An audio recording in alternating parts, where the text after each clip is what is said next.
പത്രവ്യവസായത്തിന്റെ ചരിത്രത്തിൽ ആദ്യമായി ഒരു ചീഫ് എഡിറ്റർ തന്നെ വിൽപ്പന രംഗത്തേക്ക്. നഗരത്തിൽ വമ്പിച്ച മയക്കുമരുന്ന് വേട്ട. കമ്മീഷണർ ചന്ദ്രദാസിന്റെ തൊപ്പിയിൽ ആദ്യത്തെ പൊൻതൂവൽ. നഗരത്തിൽ വമ്പിച്ച മയക്കുമരുന്ന് വേട്ട. കമ്മീഷണർ ചന്ദ്രദാസിന്റെ തൊപ്പിയിൽ ആദ്യത്തെ പൊൻതൂവൽ. അയ്യോ എല്ലാം പോയേ, അയ്യോ എല്ലാം പോയേ, എന്റെ സകലതും പോയേ. എന്തായി കാണിക്കുന്നേ? അയ്യോ നെഞ്ചത്തടിക്കല്ലേ? അയ്യോ അടിക്കല്ലേ എന്ന്. അയ്യോ ഒന്ന് പതുക്കെ നിലവിളിക്കണ്ട മനുഷ്യനെ. പുറത്തു നിൽക്കുന്ന ആൾക്കാർ കേൾക്കും. അവരൊക്കെ അറിയുമെന്ന്. എല്ലാരും അറിയട്ടെ. എനിക്ക് ഇത്തിരി വിഷം കലക്കിട്ടായോ. എന്റെ 1.5 കോടി പോയേ. എനിക്ക് മരിക്കണം വക്കീലേ. ഇതെന്തൊരു പാടായത്. എന്നാ ഇടി ഇടിച്ചിടിച്ച് ചങ്ക് വെള്ളവാക്ക്. പഴയ ആത്മ ഇളകി ചാവട്ടെ. കണ്ടോ കണ്ടോ, ഞാൻ പറഞ്ഞില്ലേ വാ ഇവിടെ ഇവിടെ വരാൻ. ഇരിക്കവിടെ. അയ്യോ അയ്യോ എനിക്കിനി ജീവിക്കണ്ട. അയ്യോ എനിക്കിനി ജീവിച്ചിരിക്കണ്ട. അച്ഛന്റെ നിലവിളിയിലേ കേൾക്കുന്നത്. ഇന്നെന്താണ് കാര്യം? ഞങ്ങൾക്കൊന്നും അറിയില്ല എന്റെ രാജമോനെ. ഒരു ഫോൺ കാൾ വന്നു, അപ്പൊ തുടങ്ങിയതാ. അയ്യോ എന്ത് വൃത്തിയുടെ അച്ഛൻ കാണിക്കുന്നത്. കാശ് പോയി അങ്ങോട്ട് പോട്ടെ, അത് വേറെ വരും. ഇനി നാട്ടുകാരുടെ മുമ്പിൽ കൂടെ നാറണോ? നാറിയടാ, നിന്റെ അച്ഛൻ നാറിയാടാ. 10-40 കൊല്ലം മുമ്പ് ചെർപ്പളശ്ശേരിയിലെ കാളക്കച്ചവടക്കാരൻ പൈലിയുടെ സൈക്കിള് പൊട്ടിച്ചോണ്ട് ഈ പട്ടണത്തിൽ വന്നവനാണ് ഞാൻ. ഈ കാണായ സ്വത്ത് നിന്നെ നിന്റെ പെങ്ങളെ ഒക്കെ ഉണ്ടാക്കി നാറിത്തരം കാണിച്ചിട്ടാ. തന്തക്കാരുള്ള ജാതകത്തിൽ പറഞ്ഞ ഇവന്റെ ജാതകം നോക്കി കണിയാൻ എന്താ വക്കീലാ പറഞ്ഞേ? എന്താ പറഞ്ഞേ? ഇവൻ തന്തയെ കൊണ്ട് പോകുന്നല്ലേ? കൊണ്ടുപോട്ടെ. അയ്യോ വരുന്നുണ്ട് കേട്ടോ. വന്നതിന് ശേഷം അല്ലാതെ മക്കളെ കുറ്റം പറഞ്ഞോണ്ടിരുന്നാൽ എങ്ങനെ? അച്ഛന്റെ അതിസാമർഥ്യം ഇതിനൊക്കെ കാരണം. ഡിസൂസായിട്ട് ഇടപാട് തുടങ്ങിയപ്പം എന്നോട് പറയാറുണ്ടാ. അതിന് നീ ആരാടാ? നിന്നെയൊക്കെ എന്തിനു കൊള്ളാം?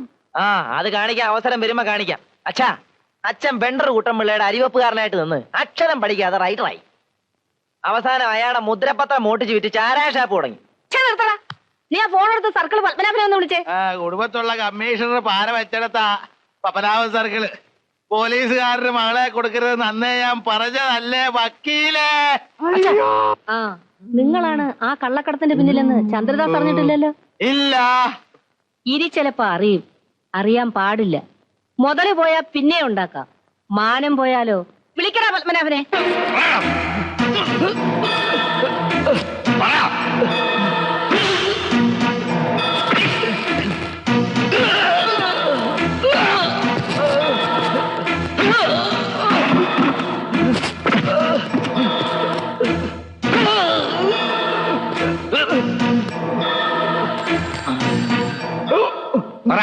ആർക്ക് വേണ്ടിയാ കൊണ്ടുവന്നേ? സാർ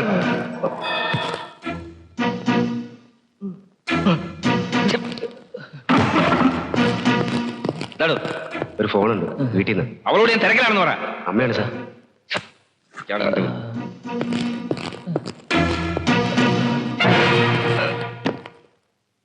ഹലോ ഹലോ, അമ്മയാ മോനെ. കൺഗ്രാജുലേഷൻസ്. പത്രത്തിൽ കണ്ടാ ഞങ്ങളൊക്കെ വിവരം അറിഞ്ഞത്. Thank you. ഞാനെല്ലാം പറയാം സാർ. നീ ഒന്നും പറയാൻ പാടില്ലെന്നാണ് മുകളിലെ ഓർഡർ. ഏതായാലും നന്നായി. സാമർത്ഥ്യം തെളിയിക്കാൻ പറ്റിയല്ലോ. അല്ലെങ്കിൽ പിന്നെ രാഷ്ട്രീയക്കാർ പറയവേ അച്ഛന്റെ സാമർത്ഥ്യം കൊണ്ടാ മോനെ ഇങ്ങോട്ട് വരുത്തിയത്.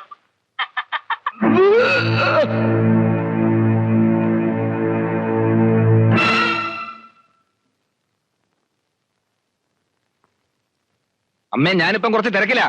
പിന്നെ അങ്ങോട്ട് വിളിക്കാം.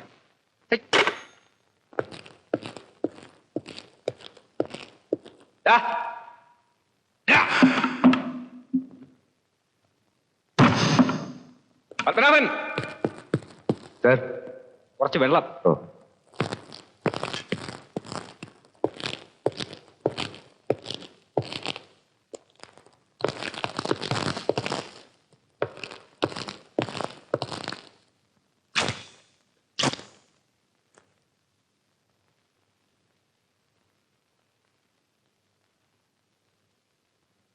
സാർ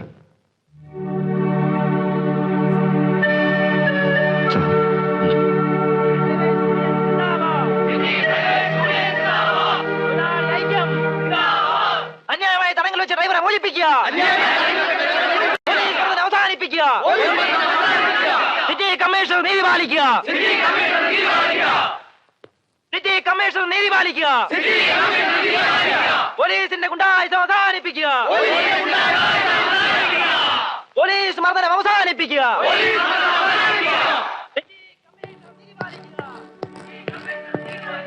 അലമ്പായല്ലോ സാറേ, ഡ്രൈവേഴ്സ് യൂണിയനാണ്, ഇവനെ പുറത്തു വിടണം.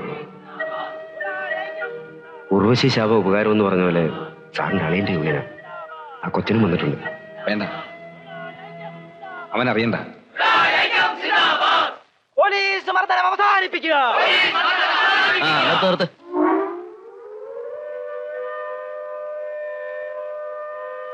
സിറ്റി കമ്മീഷണർ നീതി പാലിക്കുക, പോലീസ് മർദ്ദനം അവസാനിപ്പിക്കുക.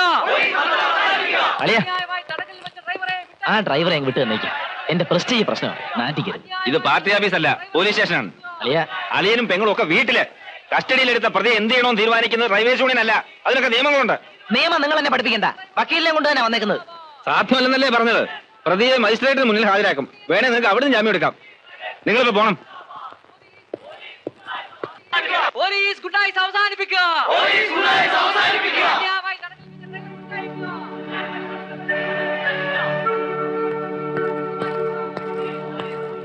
സാർ, ഉപദേശിക്കാണെന്ന് വിചാരിക്കരുത്.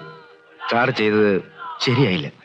പിന്നെ എന്ത് ചെയ്യണം? ഈ ശവം എടുത്ത് അവന്റെ മുന്നിലോട്ട് ഇട്ട് കൊടുക്കണോ? സാറൊന്ന് പതുക്കെ. പ്രതി മരിച്ച വിവരം ഇവിടുത്തെ പോലീസുകാർ പോലും അറിഞ്ഞിട്ടില്ല. അവരറിയാനും പാടില്ല. വിശ്വസിക്കാൻ കൊള്ളാവുന്നവരല്ല സാർ. ആ രാജുമോനെ അകത്ത് വിളിച്ച് നമുക്കുള്ള വിവരം പറയാം. സാറിന് ഒരു കയ്യബദ്ധം പറ്റിയതാണേലും ജനങ്ങൾ അറിഞ്ഞു വരുമ്പോ സംഗതി കൊലപാതകമാകും. ഇവന്മാർ ഈ ബഹളം തുടർന്ന് ഇവിടെ ആള് കൂടും, കുറെ പത്രക്കാർ വരും. പിന്നെ കാര്യങ്ങളൊന്നും നമ്മുടെ കയ്യിൽ നിൽക്കുകയില്ല സാർ. അവനെ വിളിക്കും.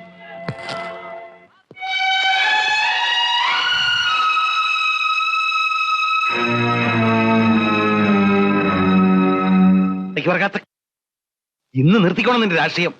അതിപ്പോ ഞാൻ എന്ത് ചെയ്തെന്നാ? എന്ത് ചെയ്തെന്നോ? ദാസ്മോഹന് കയ്യബദ്ധം പറ്റിയെന്ന് വെച്ച് നീ ജാഥയും കൂട്ടി സ്റ്റേഷന് മുമ്പിൽ പോയി സിന്ദാബാദ് വിളിക്കുക ചെയ്യേണ്ടത്. നമ്മുടെ ഭാഗ്യം കൊണ്ട് നാട്ടുകാരത് അറിഞ്ഞില്ല. അറിഞ്ഞിരുന്നെങ്കിലുണ്ടല്ലോ. ഇത് നല്ല കൂത്ത്.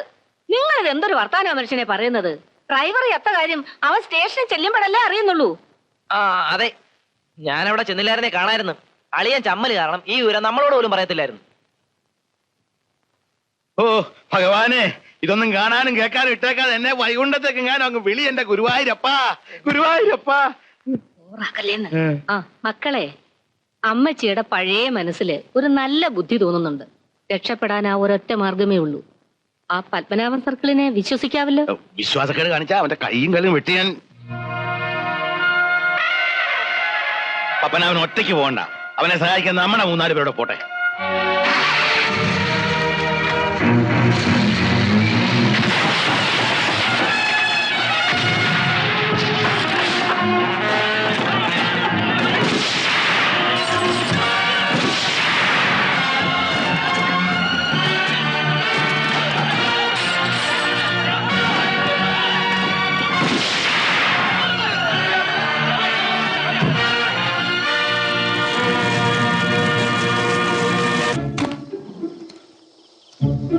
വേഗം വാടാ.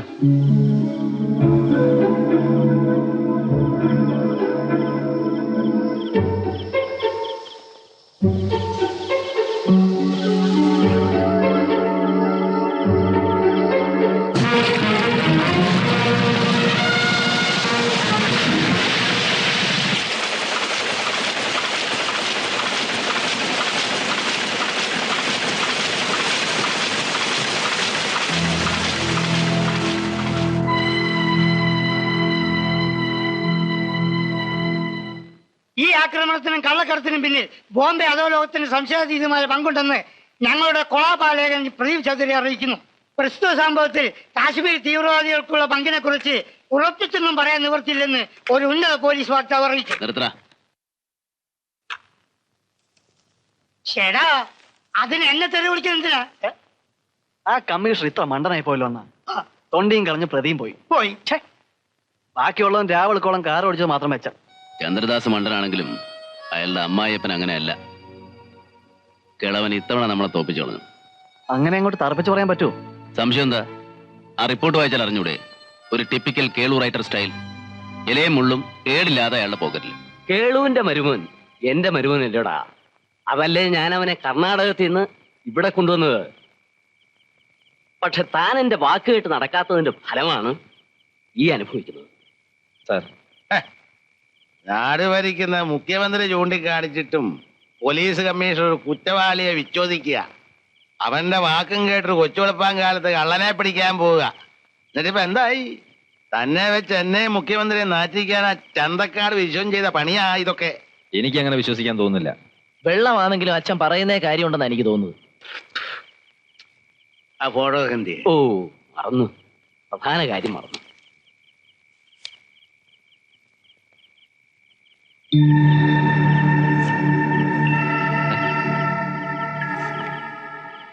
ഇത് വിക്ടർ ഡിസൂസ അല്ലേ? യെസ്, ഇന്ത്യയിലെ കള്ളക്കടത്തിന്റെ രാജാവാ.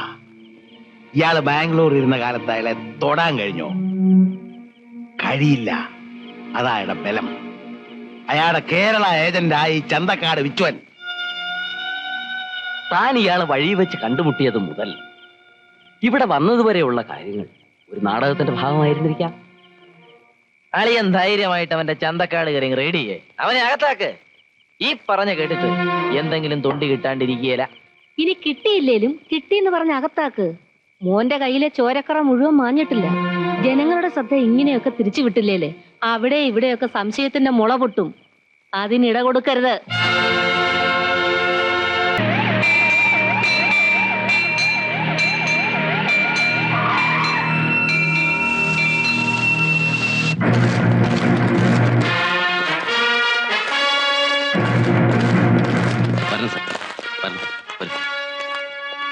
I am sorry mister Viswanathan.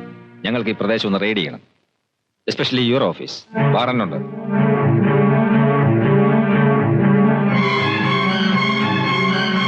ഇവിടെ വിട്ട് ആരും പുറത്തു പോകരുത്. എല്ലാവരെയും പരിശോധിക്കേണ്ടി വരും.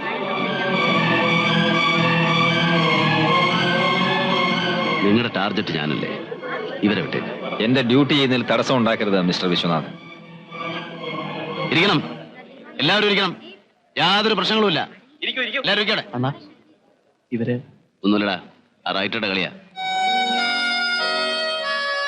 സാർ, ഒരു മംഗളകർമ്മത്തിനിടയ്ക്ക് ഇങ്ങനെ ഒരു കരട് അതിവിടുത്തെ ജനങ്ങളുടെ മനസ്സിൽ ഒരു ഉണങ്ങാത്ത മുറിവായിട്ട് നിൽക്കും. സാറിനറിയോ, നിങ്ങളുടെ ലോകത്തിലെ മനുഷ്യർക്കിടയിലുള്ള മതിലുകളൊന്നും ഈ കോളനിയിലില്ല. ഇവര് വ്യത്യസ്ത മതക്കാരാണെങ്കിലും ഹൃദയങ്ങളുടെ ചേർച്ചയ്ക്ക് തടസ്സമാകരുന്നുണ്ട് ഞങ്ങൾക്ക്.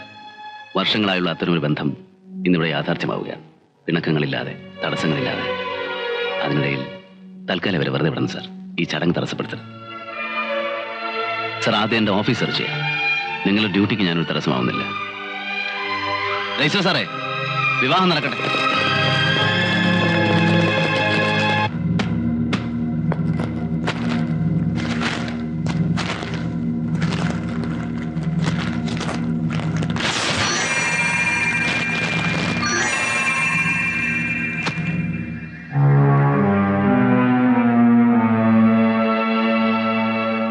Well done, very well done. അഭിനന്ദനങ്ങൾ. നിങ്ങൾക്കല്ല, ഇത് ചെയ്യിച്ചവർക്ക്.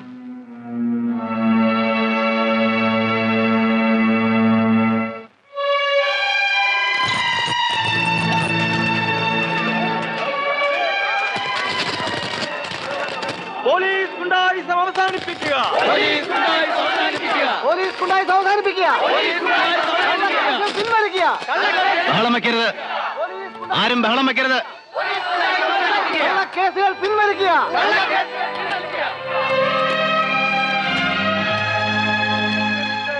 റെയ്ഡ് ചെയ്തപ്പോ ഓഫീസിൽ നിന്ന് കുറച്ച് മയക്കുമരുന്നോ മറ്റോ ഇവർ കണ്ടെടുത്തു. കള്ളക്കേസുകൾ പിൻവലിക്കുക. പോലീസ് ഗുണ്ടായിസം അവസാനിപ്പിക്കുക. നിയമം അനുസരിച്ച് സാറിനെ അറസ്റ്റ് ചെയ്തിരിക്കുക. നാളെ കോടതി വന്ന് ജാമ്യത്തിന് ശ്രമിക്കുക. നീ ഇവരോടൊക്കെ ഒന്ന് മാറാൻ പറഞ്ഞേ. പിന്നെ ഒരു കാരണവശാലും അമ്മ അറിയരുത്. പോലീസ് ഗുണ്ടായിസം അവസാനിപ്പിക്കുക. ആരും ബഹളം വെക്കരുത്. പോലീസ് വിശ്വേട്ടനെ ബലമായി അറസ്റ്റ് ചെയ്തതല്ല.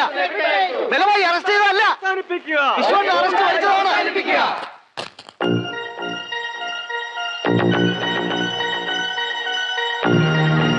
നാളെ തന്നെ ജാമ്യം കിട്ടുന്ന നിസ്സാര ചാർജാണ്. എല്ലാരും മാറി നിൽക്കണം. പോലീസിനെ തടസ്സപ്പെടുത്തരുത്. മാറി മാറാൻ എന്താ പറഞ്ഞു കേട്ടില്ല. മാറാനാ പറഞ്ഞത്.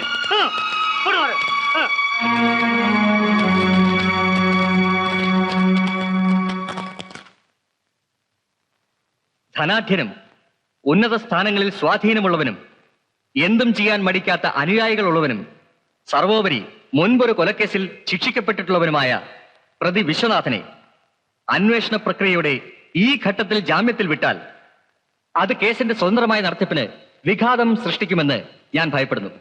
CRPC സെക്ഷൻ 167(2) പ്രകാരം കൂടുതൽ അന്വേഷണങ്ങൾക്ക് വേണ്ടി പ്രതി വിശ്വനാഥനെ 15 ദിവസത്തേക്ക് റിമാൻഡ് ചെയ്യണമെന്ന് ബഹുമാനപ്പെട്ട കോടതിയോട് ഞാൻ അപേക്ഷിക്കുന്നു. That's all, your honour.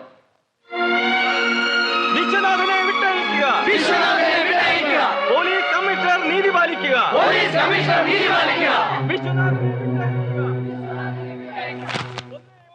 എന്റെ കക്ഷി വിശ്വനാഥൻ മയക്കുമരുന്ന് കൈവശം വെച്ചു എന്ന പ്രോസിക്യൂഷന്റെ ആരോപണം ഞാൻ നിഷേധിക്കുന്നു.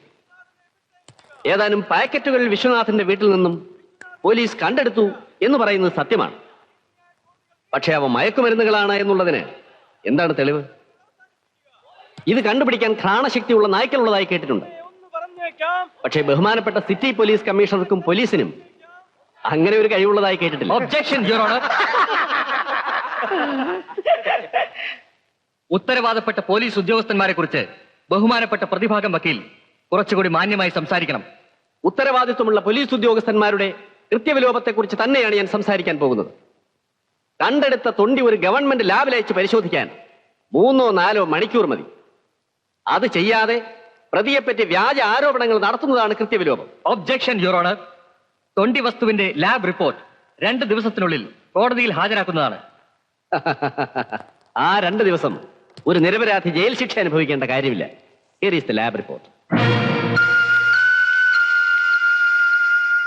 പ്രതി വിശ്വനാഥന്റെ വീട്ടിൽ നിന്നും ബഹുമാനപ്പെട്ട പോലീസ് കമ്മീഷണർ കണ്ടെടുത്ത മയക്കുമരുന്ന് പൊതികളിൽ യഥാർത്ഥത്തിൽ എന്തായിരുന്നു എന്ന് അംഗീകൃത ഗവൺമെന്റ് ലാബറട്ടറിയുടെ ആ റിപ്പോർട്ടിൽ നിന്നും ബഹുമാനപ്പെട്ട കോടതിക്ക് മനസ്സിലാക്കാവുന്നതാണ്.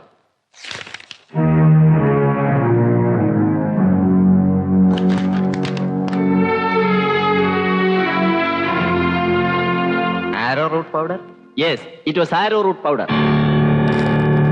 പച്ച മലയാളത്തിൽ പറഞ്ഞാൽ 100% പരിശുദ്ധമായ കൂവപ്പൊടിയായിരുന്നു.